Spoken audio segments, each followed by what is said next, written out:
Marilah berdoa.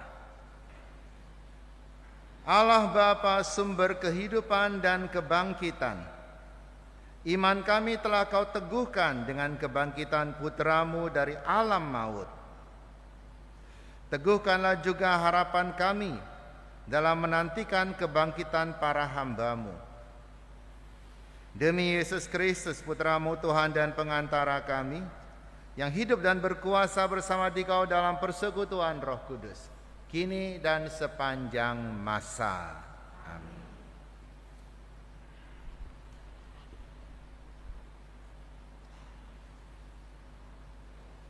Pembacaan dari kitab kedua Makabe. Setelah menguburkan tentara yang gugur dalam pertempuran, Yudas, panglima Israel, menyuruh mengumpulkan uang di tengah-tengah pasukan. Lebih kurang 2.000 dirham perak dikirimkannya ke Yerusalem untuk mempersembahkan kurban penghapus dosa. Ini suatu sungguh perbuatan yang sangat baik dan tepat, karena Yudas memikirkan kebangkitan. Sebab jika tidak menaruh harapan bahwa orang-orang yang gugur itu akan bangkit, niscaya percuma dan hampalah mendoakan orang-orang mati. Lagi pula Yudas ingat bahwa tersedialah pahala yang amat indah bagi sekalian orang yang meninggal dengan saleh. Ini sungguh suatu pikiran yang mursyid dan saleh. Dari sebab itu, disuruhnyalah mengadakan kurban penebus salah untuk semua orang yang sudah mati itu, supaya mereka dilepaskan dari dosa mereka. Demikianlah sabda Tuhan.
Aku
Pembacaan dari surat Rasul Paulus kepada jemaat di Korintus.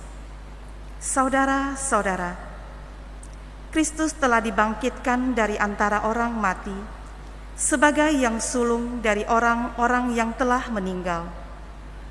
Sebab sama seperti maut datang karena satu orang manusia, demikian juga kebangkitan orang mati datang karena satu orang manusia. Karena sama seperti semua orang mati dalam persekutuan dengan Adam, demikian pula semua orang akan dihidupkan kembali dalam persekutuan dengan Kristus. Tetapi tiap-tiap orang menurut urutannya. Kristus sebagai buah sulung. Sesudah itu, mereka yang menjadi miliknya pada waktu kedatangannya. Kemudian tibalah kesudahan, yaitu bila mana Kristus menyerahkan kerajaan kepada Allah Bapa. Karena Kristus harus memegang pemerintahan sebagai Raja sampai Allah meletakkan semua musuhnya di bawah kakinya. Musuh terakhir yang ia binasakan ialah maut. Sebab segala sesuatu telah ditaklukkannya di bawah kakinya. Tetapi kalau dikatakan bahwa segala sesuatu telah ditaklukkan, sudah barang tentu Allah sendiri yang telah menaklukkan segala sesuatu di bawah Kristus tidak termasuk di dalamnya. Dan kalau segala sesuatu telah ditaklukkan di bawah Kristus, maka Kristus sendiri sebagai anak akan menaklukkan diri di bawah Dia yang telah menaklukkan segala sesuatu di bawahnya, supaya Allah menjadi semua di dalam semua. Demikianlah sabda Tuhan.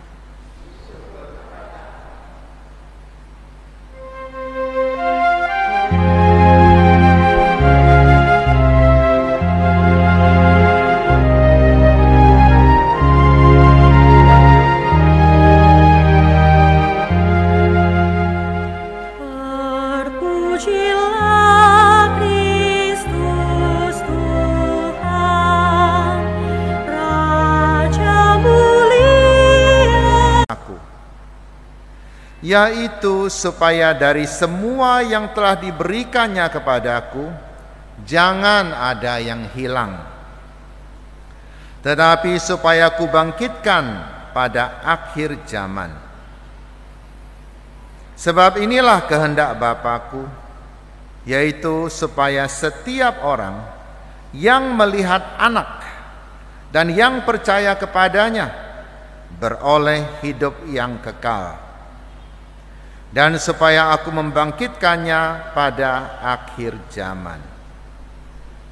Demikianlah Injil Tuhan.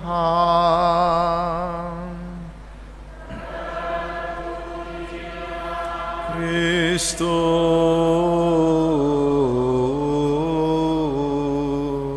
Semoga dengan pewartaan Injil suci ini dosa-dosa kita dihapuskan.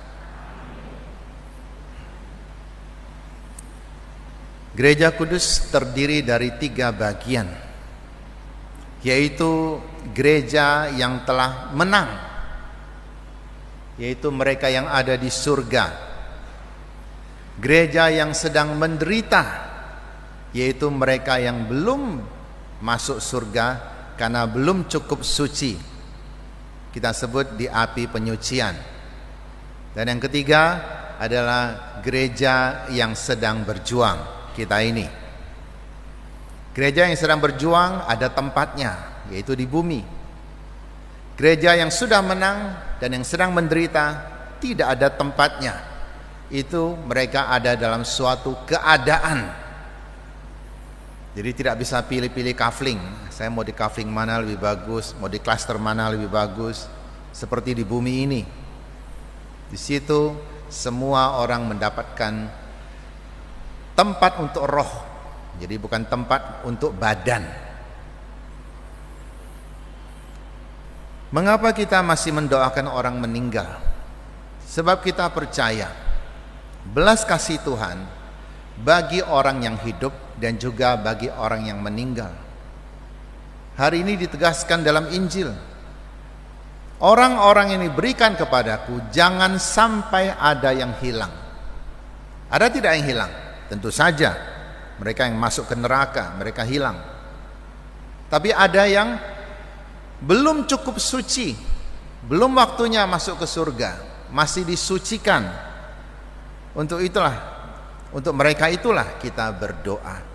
Untuk mereka itulah kita hari ini secara khusus mempersembahkan misa. Meskipun mungkin nama-nama tidak disebut, banyak orang yang sudah terlupakan. Engkau jadi orang baik, dalam 2-3 tahun orang sudah lupa. Jadi orang jahat, sama orang sudah lupa. Tetapi gereja mewakili iman semua orang, mendoakan orang-orang yang telah meninggal. Hari ini kita persembahkan, di sini ada 460 nama di sini. Juga ditayangkan di YouTube, juga di Facebook, dan kita tempelkan di papan pengumuman. Kalau ada yang mau mencari nama dari sanak familinya yang didoakan, boleh nanti cari sendiri. Tetapi sebenarnya bagi seorang imam, jika sampai seorang imam berjanji akan mempersembahkan misa, tapi karena kelemahan manusiawinya pada saat itu dia lupa, maka intensi janjinya ini mewakili. Jadi meskipun dia tidak bacakan, itu dia persembahkan sesuai dengan intensi. Nah, hari ini tidak mungkin kita bacakan karena terlalu banyak nama. Banyak orang, banyak gereja ini salah kaprah. Misanya mungkin cuma 1 jam, baca ini setengah jam, bahkan mungkin sampai 2 jam. Nama-nama ini bukan bagian dari liturgi, tidak dibacakan juga adalah sudah intensi. Kadang-kadang orang tidak puas, mau dengar sendiri. Nah, ini tidak benar. Jadi hari ini memang tidak dibacakan. Jangan sampai hal yang nomor 2 ini kita jadikan sebagai nomor 1, menggantikan liturgi. Kita lihat Yesus pernah bersabda demikian. Ada dosa yang tidak bisa diampuni, baik pada saat orang masih hidup maupun pada saat dia sudah mati. Baik di dunia sekarang maupun di dunia yang akan datang. Dunia akan datang apa? Dunia setelah kita mati tentu saja. Jadi masih ada orang yang bisa diampuni kesalahannya di dunia yang akan datang. Juga dalam bacaan pertama kita melihat Makabe. Ketika tentaranya selesai berperang, banyak yang mati. Di antara yang mati itu mereka menemukan jimat-jimat. Maka menurut Makabe mereka mati karena jimat-jimat itu. Mereka mati karena menduakan Allah, menyembah Allah tetapi juga menyembah yang lain. Dan ia percaya bahwa orang-orang ini belum cukup kudus untuk masuk ke dalam surga. Maka mereka mengumpulkan uang, dipersembahkan di bait Allah untuk didoakan. Artinya dari zaman dulu orang sudah mendoakan orang yang meninggal. Tidak bisa kita mengatakan orang meninggal semua sudah selesai. Selesai tidak selesai kita tidak pernah tahu. Hanya Tuhan yang tahu. Hanya Tuhan yang berbelas kasih. Bahkan ada orang bertanya pada saya, "Pastor, kalau papa saya, mama saya, kakek saya atau siapapun, kalau mereka sudah di surga, masih perlu tidak didoakan?" Ini masalahnya. Kita tidak pernah tahu dia sudah di surga atau belum. Tapi meskipun kita doakan, doanya tidak akan sia-sia. Karena doanya akan sampai untuk orang-orang yang tidak didoakan orang lain. Jangan kita bertransaksi dengan Tuhan, hitung-hitungan. Kalau dia sudah masuk surga, saya tidak doa lagi. Kalau saya sudah sehat, saya tidak usah jaga kesehatan lagi. Saya tidak usah menyembah Tuhan lagi. Saya tidak usah bersandar kepada Tuhan lagi karena saya sudah sehat, karena saya sudah baik sekarang. Itu hitung-hitungan namanya. Tuhan mau kita tetap berjaga-jaga. Berjaga-jaga artinya orang yang terus siap sedia. Jadi meskipun mungkin sanak kerabat kita sudah ada di surga, kita tetap mendoakan mereka. Karena doa yang kita berikan juga akan berguna bagi jiwa-jiwa yang lain. Mendoakan arwah intinya menurut saya itu adalah cinta kasih. Itu adalah bakti kita. Kita berbakti kepada orang tua kita tidak hanya waktu mereka hidup, atau mungkin waktu hidup kurang kita berbakti. Setelah meninggal baru bikin acara yang wah-wah supaya kelihatan saya anak yang berbakti. Itu percuma. Tapi mendoakan tetap tidak ada ruginya. Berbakti pada orang yang sudah meninggal tetap ada gunanya. Tetapi bagi kita orang Katolik, kita menyadari mereka adalah roh yang mungkin sebagian belum bebas, sebagian sudah naik ke surga. Yang namanya roh, dia tidak perlu makanan. Jadi orang Katolik ingat, tidak perlu kita siapkan makanan fisik untuk roh. Mereka sudah roh, tidak perlu. Perkara teman-teman kita agama lain menyediakan itu juga jangan dicela, karena itu adalah tanda bakti mereka. Itulah cara mereka berbakti kepada orang tua mereka. Tetapi bagi orang Katolik, bakti yang terbaik bagi orang yang meninggal adalah mendoakan, bukan kasih makan. Tapi tidak sedikit orang Katolik yang masih abu-abu, tidak jelas Katoliknya. Tadi pagi saya mau misa arwah juga, ada sebungkus mie, nampaknya enak mie-nya, tapi di tempat yang ya banyak debunya, lalat juga ada di situ. Saya pikir kalau engkau sungguh mau berikan makanan kepada orang tuamu yang masih hidup, akankah engkau taruh seperti itu saja? Kan tidak. Mengapa waktu dia meninggal kau taruh seperti itu saja? Saya katakan, kalau kalian mau saya misa secara Katolik, tolong bawa pergi dulu barang itu. Dan haruslah kita menyadari mereka tidak perlu makanan. Kita berdoa.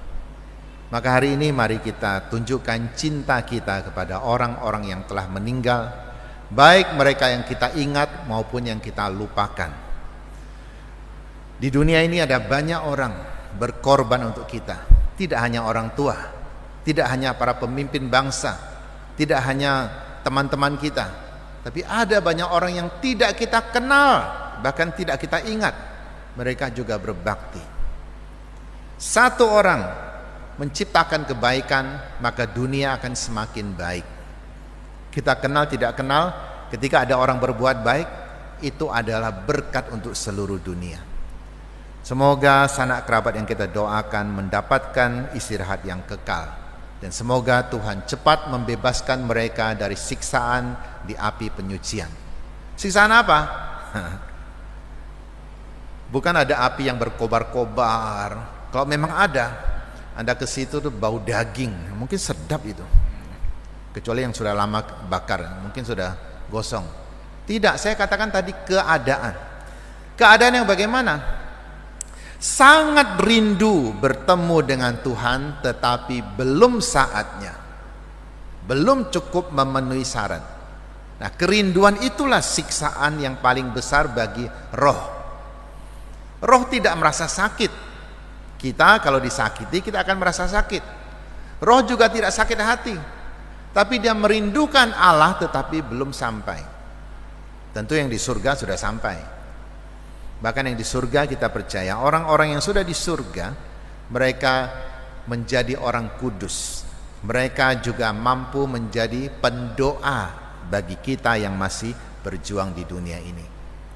Semoga Tuhan memberkati segala bakti dan cinta kita kepada orang-orang yang meninggal, memberkati kita dengan kesehatan, dengan sukacita, dengan damai sejahtera.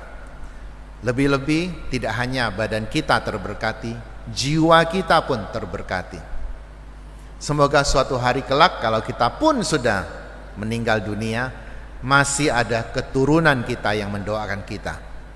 Tapi paling tidak gereja kudus pasti mendoakan orang-orang yang